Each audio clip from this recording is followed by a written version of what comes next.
Hello guys, welcome back to a brand new video, and in today's video we are going to be discussing the impeachment trial of former President Donald J. Trump. And like I've mentioned before, this is an election forecasting channel that does discuss current political events from time to time, but really this is going to be kind of, I guess, an impeachment prediction, and in that I'm going to guess which senators are going to vote to impeach or to remove Trump, not to remove Trump from office, or to convict Donald Trump on the charges of inciting an insurrection, and those who are going to acquit him. And then we'll also be discussing the swing votes, and then we're going to characterize those swing votes as well, so we can see what we're working with. So just a reminder that you do need 67 votes in the Senate to charge a former president in this case, and that's not extremely likely. It's possible because in January of 2020 there was literally no chance of that happening.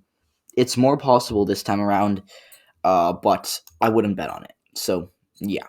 Now, taking a look at the just some votes, senators are going to vote to convict Donald Trump. Both senators from Washington, Oregon, and California. You can name them. You can say Maria Cantwell and Patty Murray in Washington, Jeff Merkley and Ron Wyden in Oregon, and then Alex Padilla. Padilla. I'm not sure if I'm pronouncing that. I should actually really learn how to pronounce my senator's name because I'm from California. And also Dianne Feinstein as well. Hawaii, obviously, both those Democrats. Nevada, both Democrats, despite being from a swing state, are more they're more likely that I'd say they're probably going to vote to remove to convict Trump. Kelly in Arizona, I think, is probably going to. We'll talk with Cinema. I think both Democrats from both these states are going to vote to convict. Duckworth and Durbin both voted. I guess we have a template to see how these people are going to vote because the last time both Democrats from Minnesota, both Democrats from Michigan. Tammy Baldwin in Wisconsin probably will. Bob Casey in Pennsylvania did last time, so he probably will this time. New York, Schumer and Gillibrand. Obviously, Schumer definitely going to New Jersey. Both Democrats there. All these northeastern Democrats. Vermont, Bernie Sanders is technically an independent, but I think we all know that he is a Democrat and he's going to vote to convict Trump. Warner and Kane in Virginia, and Ossoff and Warnock in Georgia are both probably going to. I mean, they're both Democrats. They both obviously ran anti-Trump campaigns, and I think that they will, to be completely honest with everyone here. And then New Hampshire, both Democrats. I can't believe I forgot about New Hampshire. Maine, we'll talk with Susan Collins in Maine. And then, there are 50 Democrats. Who am I forgetting about? Am I really forgetting about anyone? Oh, Sherrod Brown in Ohio, I forgot about. He's going to vote to, probably going to vote to remove, or to convict Donald Trump. Then we have Manchin, Cinema, who haven't filled out. And then who's the last one that I'm forgetting? Am I seriously going to forget someone while I'm recording a video? Tester in Montana. Tester is probably going to vote to convict. This could be a swing vote, but he voted to convict in January last year. He's probably going to again. I'd be very surprised if he didn't. So 48 votes to convict them.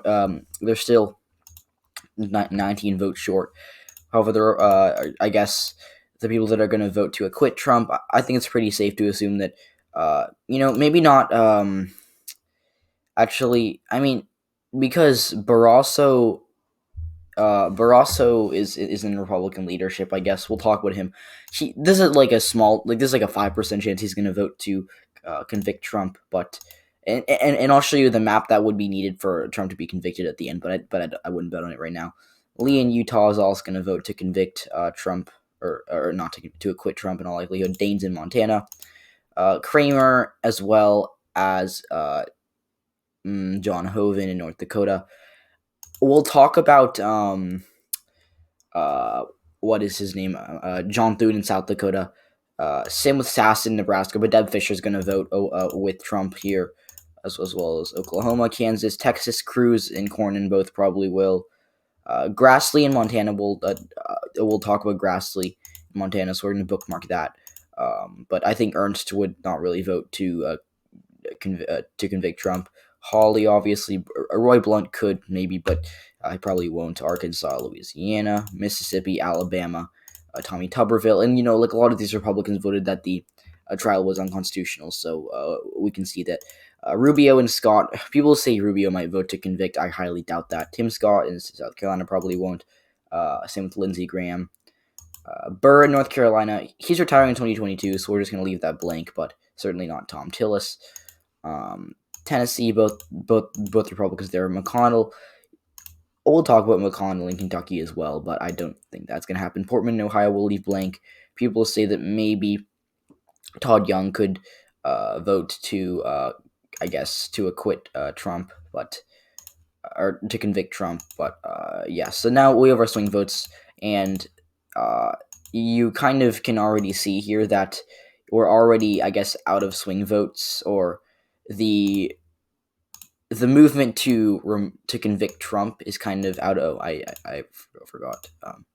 And the movement to, I would suppose, I guess you could say, the movement that wants to convict Trump is kind of already out of votes here, because look, because you need only 33 votes to acquit, or you need less than 33 or less acquittal votes. So I highly doubt that Trump is going to be convicted for this reason. But let's go across the map and see. So Murkowski in Alaska, I think she's going to vote to convict.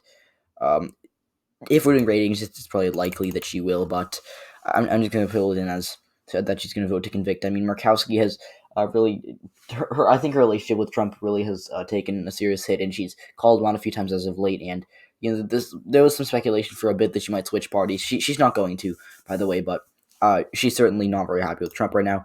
Sinema in Arizona, I just left blank. She voted to remove Trump from office earlier in January of 2020, so I think that I guess we can just assume that she's going to do the same. Again, Romney in Utah, he did a similar thing in January where he voted to convict Trump, and I think that if he did it back then, he probably would vote to convict Trump this time, and especially because he's not really had a good relationship with Trump. However, Sass and John Thune in Sass in Nebraska, Thune in South Dakota. These are people who I don't like, especially Sass. They don't really like Trump. To be honest, they're not huge fans of him. But being real, Thune is up in 2022. Sass is just hoping not get a primary challenge in 2026, or just not draw too much fire from anyone on the Republican side of things in a safe Republican state. So I think they're both going to vote to acquit Trump. Same with Grassley in Iowa. If he retires in 2022, there's a minor chance that he might vote to convict Trump, but I wouldn't bet on it right now. But Todd Young in Indiana, I don't want to spend too much time on Todd Young, but I think that people have been bringing this name up as one who could potentially, vote to convict Trump. I wouldn't bet on it. Portman in Ohio, he voted to say that the trial was unconstitutional. So he did retire, and people have been speculating that maybe since he announced he would retire, that this could be something he's leaning towards impeaching Trump. But I really wouldn't bet on it, especially after he voted that the trial was unconstitutional, even though he has nothing to lose. McConnell, I just said that he maybe could vote to acquit or to convict Trump, but I really wouldn't bet on it right now. West Virginia, Manchin is probably going to vote with his party like he usually does. He doesn't really break from them on big issues other than the filibuster. We're going to have to see how that goes down. But I think that Joe Manchin is probably going to end up voting with his party, because he did vote with his party in January of 2020. So I think he would again. However, Shelley Moore Capito, the other senator from West Virginia, she's more of a moderate Republican. I mean, she's pro-choice, for example, but she's not necessarily. She probably wouldn't vote, especially in West Virginia, even though she was just elected. She probably wouldn't vote to remove Trump from office, or to convict Trump. Bird, North Carolina, I just put it there because he's retiring, but I think it's pretty obvious he's not going to. However, I do think that Susan Collins in Maine is going to vote to convict Trump. I mean, she just got reelected, and she's serving a very blue state, or not a very blue state, but a pretty blue state. And if she does run again in 2026, which she might end up doing, then I think that we're probably going to see her saying, what, even though 6 years ago I voted to to convict Donald Trump, and I think that's going to help her in 2026 if she does decide to run again. And then I do think that Pat Toomey in Pennsylvania is probably going to vote to convict. This could be a surprising call to some people, but being realistic, he has voted quite a few times to. Is that a dump truck passing by my house? I don't even know what it is. That's loud. My apologies. But he has said a few times to me that first of all, he's not very happy with Trump. He's retiring in 2022. And he did vote to move forward with the impeachment. So, yeah. Although so did Sass. So, I guess, but this is going to be my prediction. I think there are going to be 54 votes to convict, 46 to acquit. However, like I said, the convictors need 67 votes. However, how can they get there? It's going to be tough. They need essentially all the battleground votes that I mentioned earlier. Portman in Ohio, they need Shelley Moore Capitol in West Virginia. They need Burr, North Carolina. They need who else is a battleground vote? Barrasso in Wyoming, which I doubt is going to happen. They'd also, I mean, I'm trying to find more votes here for them, but it's kind of harder. I mean, McConnell in Kentucky, maybe. Johnson, because he's retiring in Wisconsin, that could do it. And then we need 3 more. Where we going to get these from? I think maybe Roy Blunt in Missouri. He's been, kind of quiet on this, and he could be a surprise for us. But I wouldn't bet on it. And then you're just kind of getting into just finding random names. I'm just gonna pull out Rubio from Florida and Tim Scott in South Carolina. These are all definitely Republicans, but they're not quite moderate. But they're, I guess, a bit more moderate than your Ted Cruz's of the world or your Josh Hawley's of the world. So I guess this would be the path to victory for those who want to acquit. But I think this is gonna wrap up the video. So again, guys, I'm just gonna clean up this map. So thank you all for watching this video. Please, if you enjoyed this video and you found it informative, leave a like. If you hated the video, leave a dislike. I always enjoy getting those. But yeah, so I think this is it. So thank you all for watching. I'll see you all in the next one.